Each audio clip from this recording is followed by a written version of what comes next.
Debate night is back. Tonight, we've come to Inverness, one of Britain's fastest growing cities.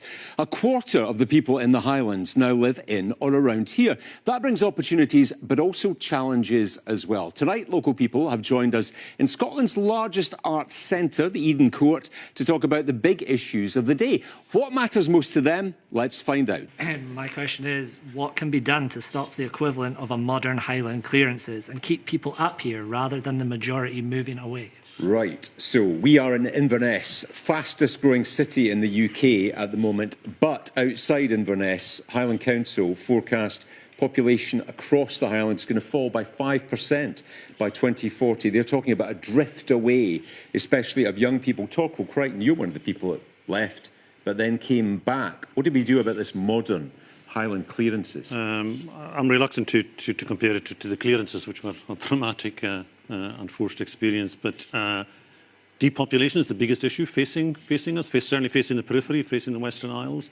It exhibits itself in different ways. Professional women with young children say they can't get childcare.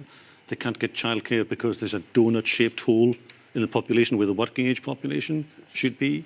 You can see it in fishing, in fish processing. You can go into a fish processing plant, which is a £4 million scallops to Singapore in 24 hours business, and you go through the door and it's staffed entirely by Ukrainian refugees.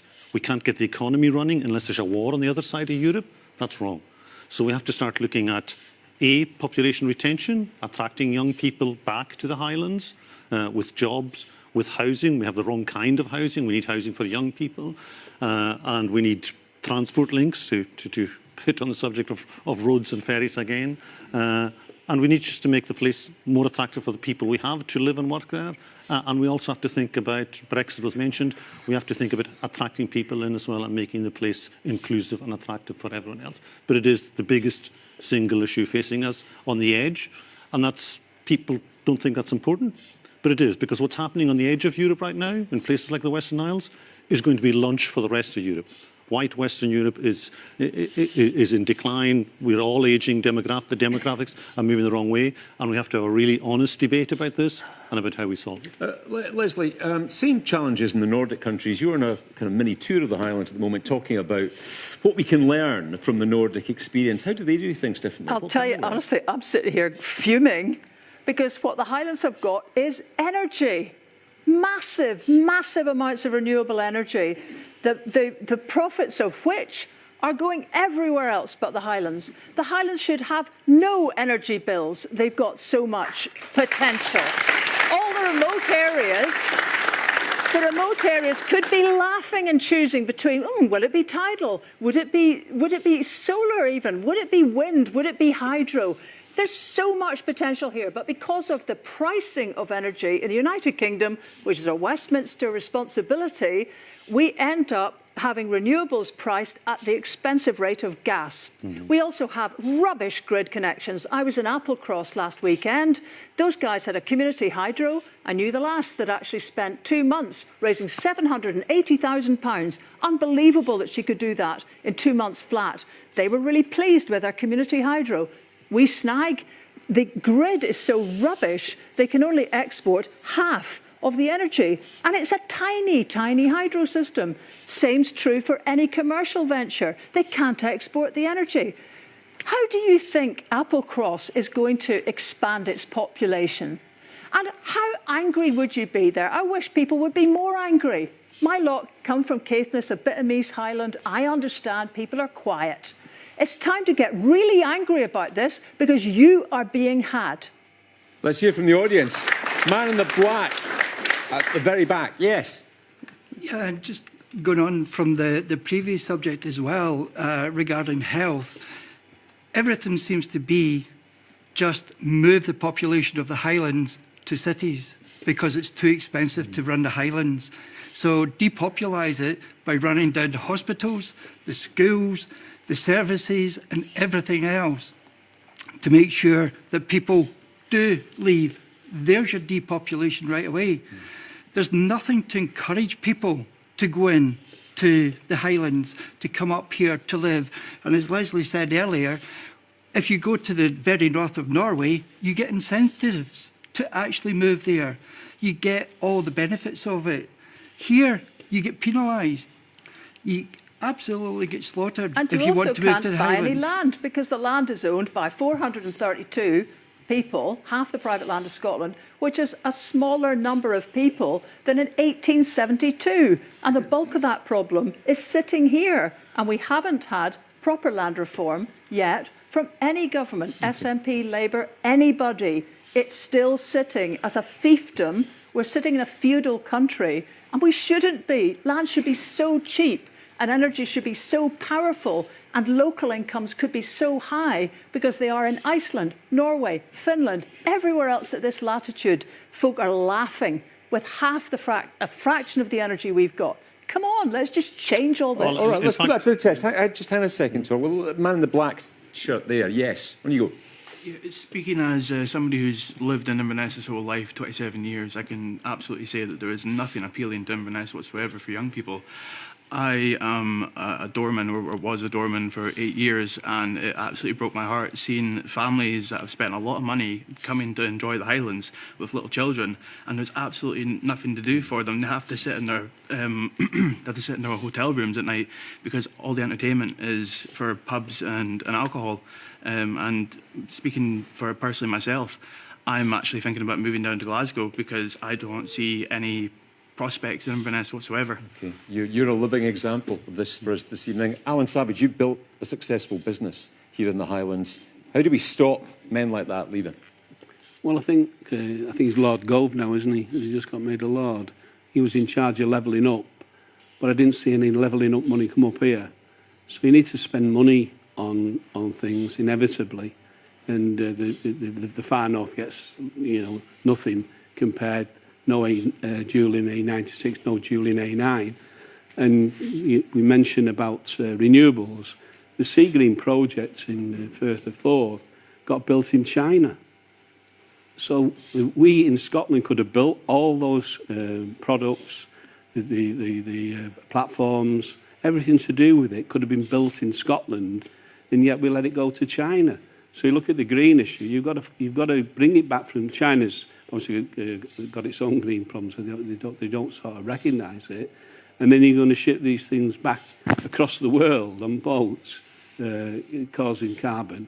And I think you've got to get a grip of things at the right level and start building things in Scotland again, not just wind farms and the products, but everything. Let's look what we can build in Scotland and not have to go outside of Scotland to do it. So it's got to be thought through, and money spent and initiatives taken to make it attractive for businesses to be here and not farm things out to China. You want to build a new stadium, don't you? You want to build a new stadium in Inverness. Well, I don't want to personally build it. But that's a big job. Fergus Ewing, how do we keep people in the Highlands?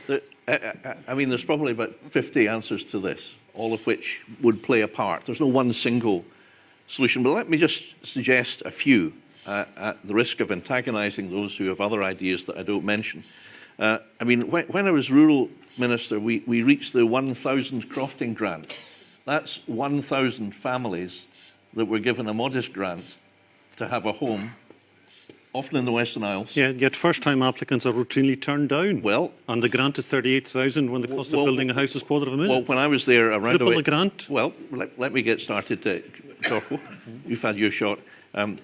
Around about 80% of those were granted. The only ones that weren't were those who earned really quite large incomes.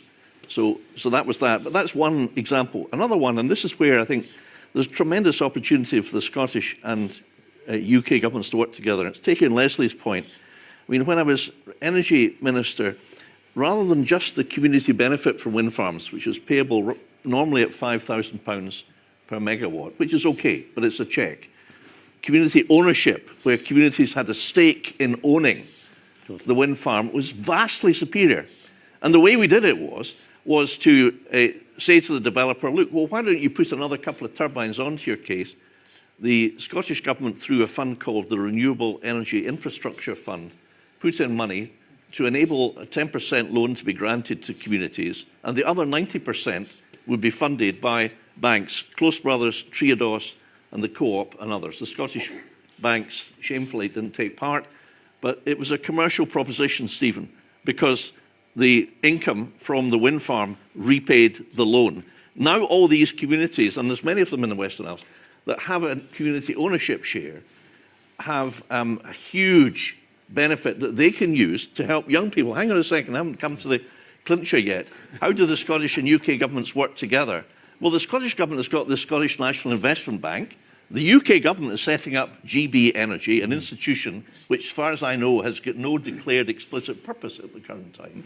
And why don't they create a fund to help every community in Scotland have a share, whether it's in wind farms or the pump storage operations that are taking place, or the tidal energy. All right, Torquil Crichton, what do you think about that? Good news is that GB Energy will give £1 billion to community energy schemes, and they are the key. And to tie back and to get some cross-party consensus, land reform, community ownership, and you mentioned the Western Isles, where there is more community-owned wind farming than anywhere else in Britain, is the template for how to go ahead.